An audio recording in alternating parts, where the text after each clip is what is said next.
Fundação Vale apresenta.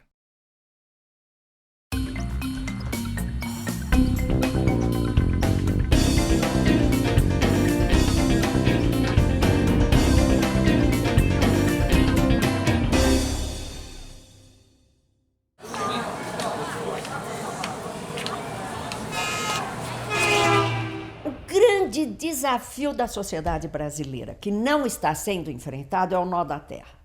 É o nó da terra rural e é o nó da terra urbana. Quando eu falo em terra urbana, é terra urbanizada, não é terra nua. É localização. Um terreno não é um pedaço de terra apenas, né? Fosse assim, um terreno na mais remota região do Brasil, né, no interior da Amazônia, valeria a mesma coisa que um terreno no Rio, em São Paulo ou em Belo Horizonte. Se a área é igual e se for o valor da terra, por que ela é diferente? A terra não é cara, né? A terra urbanizada, servida, é cara, né?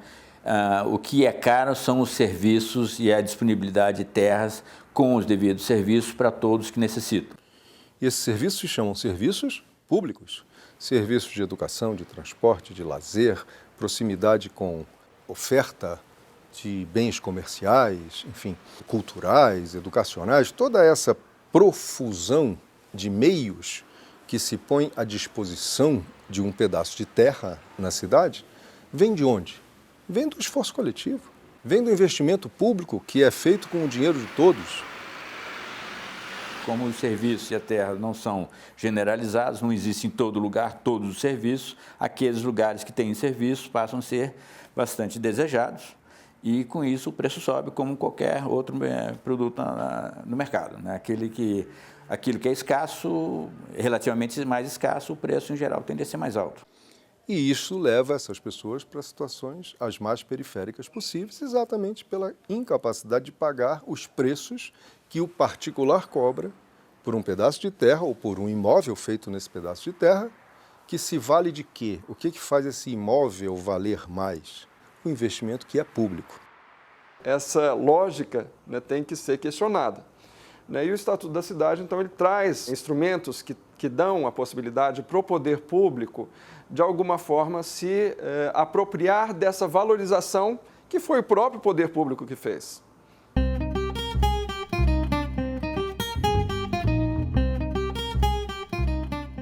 A outorga onerosa é uma forma de obter uma contrapartida pelo uso mais intenso da cidade, capturando a mais-valia gerada exatamente por esse processo de adensamento. Quando você constrói, você está usando de diversas formas o patrimônio público. Primeiro, o espaço aéreo que é necessário para ventilação, para insolação. Depois, as redes de infraestrutura, as vias públicas de transporte, de deslocamento, as redes de água, de luz, de esgoto, de telefonia, de energia elétrica. Então, quanto mais você edifica, mais você estará utilizando recursos públicos de todas as ordens. Então, o que se entende, né, um entendimento colocado na legislação de vários países, é de que esse que constrói, ele vai oferir uma vantagem, um lucro, um proveito, e uma parte desse lucro deve retornar para a coletividade.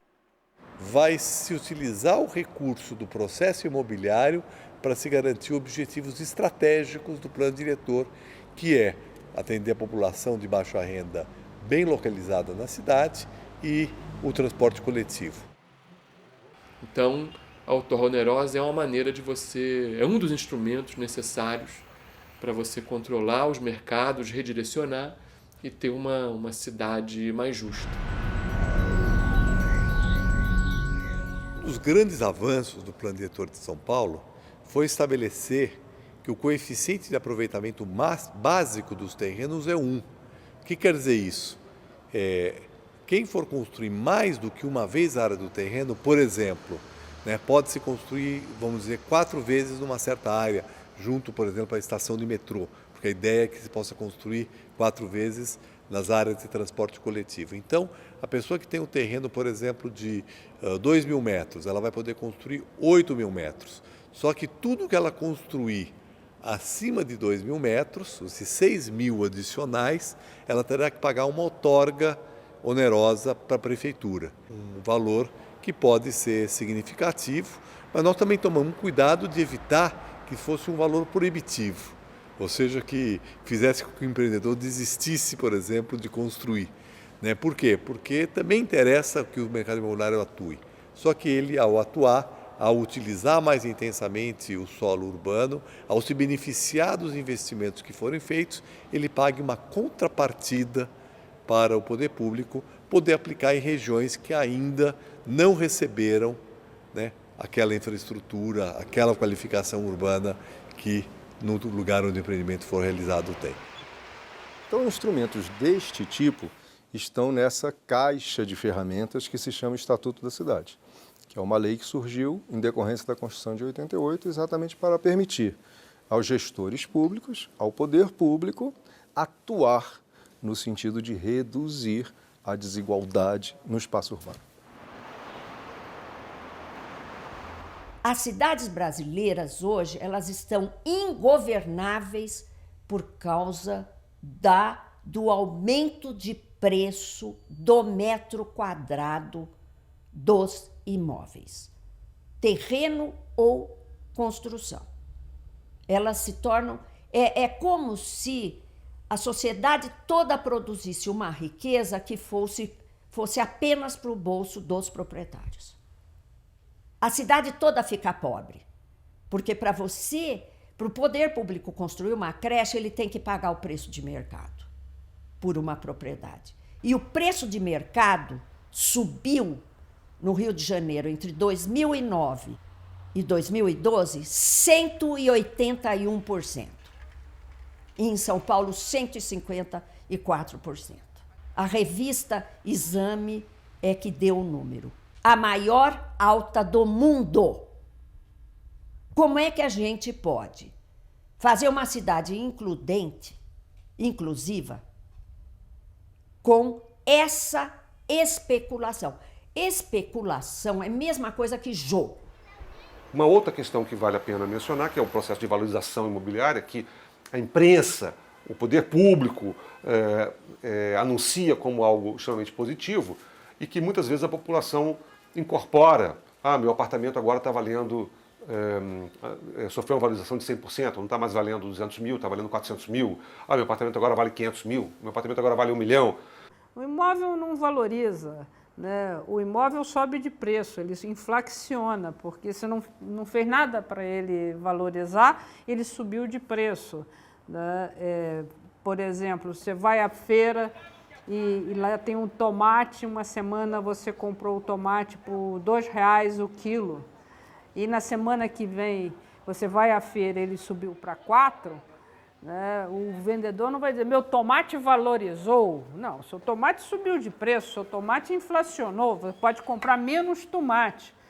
E, no entanto, nós ainda cultivamos a ideia de que se um apartamento sobe de preço, no mês seguinte está valendo 1% a mais, 2% a mais, você diz, meu imóvel valorizou. Não, você perdeu dinheiro, porque ele subiu de preço, inflacionou, o seu filho não vai poder mais comprar com a mesma renda um imóvel igual. E se você vender aquele, você não compra outro. Isso é uma faca de dois gumes, porque a valorização imobiliária gera também barreiras ao acesso à moradia daqueles que efetivamente usam a moradia como valor de uso, como um bem fundamental à sua existência, à sua reprodução na cidade. Se eu moro num lugar, eu não moro para fins de valorização imobiliária, para fins de valorização econômica, eu não tenho a minha moradia como valor de troca, como mercadoria, mas como valor de uso.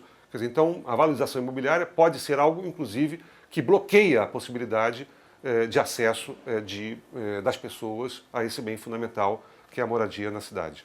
Um aspecto interessante é que não só a gente avança pouco, porque os mecanismos apresentados pelo Estado, seja de construção de habitação, seja de financiamento para a habitação popular, têm sido muito medíocres, mas também porque o mundo popular, boa parte dele, está exposto a um autoritarismo de mercado. A lei do mercado, no limite, é a lei da selva, é a lei do mais forte, nas favelas e nas periferias.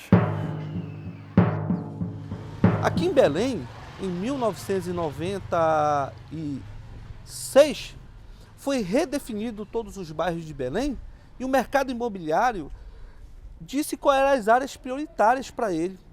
O eixo da Avenida Augusto Montenegro, que a gente vê aí os altos condomínios com empresas transnacionais e tudo mais, grandes empresas, shoppings, em que a gente percebe? Isso foi definido na década de 90. Então a gente sente esse reflexo da supervalorização, da especulação imobiliária. Quem tem dinheiro chega aqui e compra um terreninho aqui que sabe que daqui a 5 anos vai estar valendo 5 vezes mais. Então realmente o mercado imobiliário, a especulação imobiliária, ela não é nada a favor do pobre.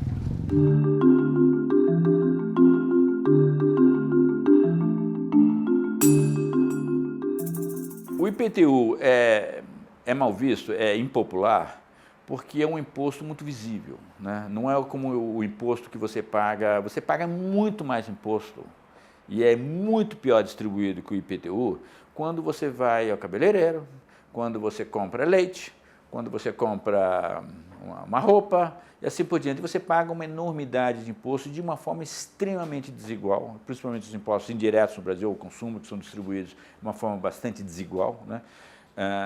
Faz com que o pobre, relativamente, pague muito mais imposto que o rico.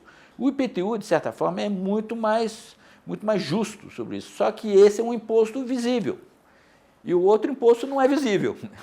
Então você tem a reação das pessoas que não querem, o imposto em geral é cobrado de uma vez só, né? Você pode parcelar, mas vem aquela fatura. Então, um imposto ingrato sobre esse ponto de vista. Agora, é um dos impostos mais, principalmente a parte do imposto relativa ao valor da terra, é um dos impostos mais justos que existe. Evidentemente, as pessoas ficariam mais satisfeitas em pagar o IPTU se o poder público fosse mais claro em relação a para onde está indo o dinheiro, né? E também se elas participassem mais das escolhas da aplicação desse dinheiro. O IPTU não é um imposto para financiar investimento. O IPTU é tipicamente um imposto para financiar a manutenção do que a cidade dispõe, para que as ruas não sigam esburacadas, para que para as escolas funcionem bem, como tenham materiais, as escolas públicas, que os hospitais não faltam materiais, assim por diante. É um imposto para manter os parques, para manter a cidade funcionando, o serviço de segurança, assim por diante. É um imposto que você paga da mesma forma que você paga a taxa, a taxa condominial do seu edifício. Tem que botar um segurança, tem que pagar mais. Quer melhorar, botar uma piscina no teu edifício, melhorar tem que pagar mais, não tem outro jeito, né? A cultura brasileira, a cultura da gestão urbana, a cultura da administração municipal brasileira, tem ainda um enorme desafio pela frente, né, que é o de superar a visão arrecadatória do IPTU para assumir essa visão do IPTU como instrumento de planejamento e de promoção de justiça social. Eu acho que na hora em que ele for aplicado dessa forma, para promover a justiça social, para compensar diferenças e desigualdades grandes, que são inclusive as maiores promotoras da chamada violência urbana, eu penso que, quando isso acontece, ele vai perceber que o IPTU não é do cidadão ou do bairro, é da cidade como um todo. Ele vai passar a ter uma visão de conjunto da cidade. Ele vai parar de olhar para o seu próprio umbigo, exclusivamente para o seu bairro. E vai perceber que ele vai ter uma cidade melhor para todos, que é a melhor maneira de ter uma cidade melhor para si mesmo.